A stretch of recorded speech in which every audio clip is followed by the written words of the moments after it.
Welcome to the Tech Egg. Don't get scrambled. Enjoy the video. In this video, I will explain how to do XML editing.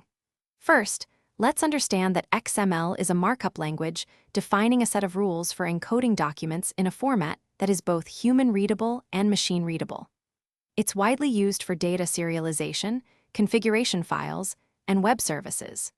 We'll cover the essential steps to confidently modify and manage your XML files, ensuring your data remains well-formed and valid. This guide will provide you with a solid foundation for all your XML editing needs. Choosing the right tool is your first step.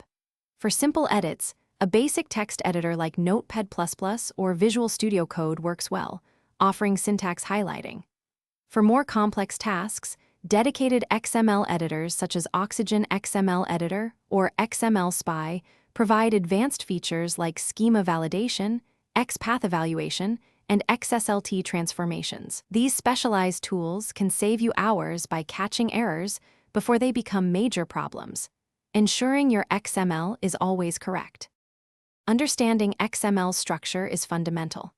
Every XML document starts with an XML declaration specifying the version and encoding.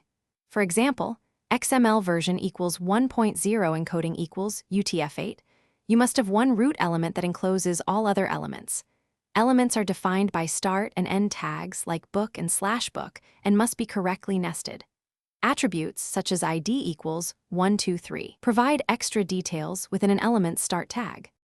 For advanced editing, leverage DTDs or XML schemas to define and validate your document structure, ensuring data consistency.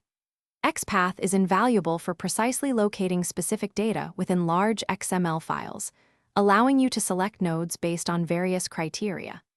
XSLT, or Extensible Stylesheet Language Transformations, enables you to convert XML into different formats, such as HTML or plain text. Finally, mastering regular expressions can significantly enhance your ability to perform complex search and replace operations across your XML data.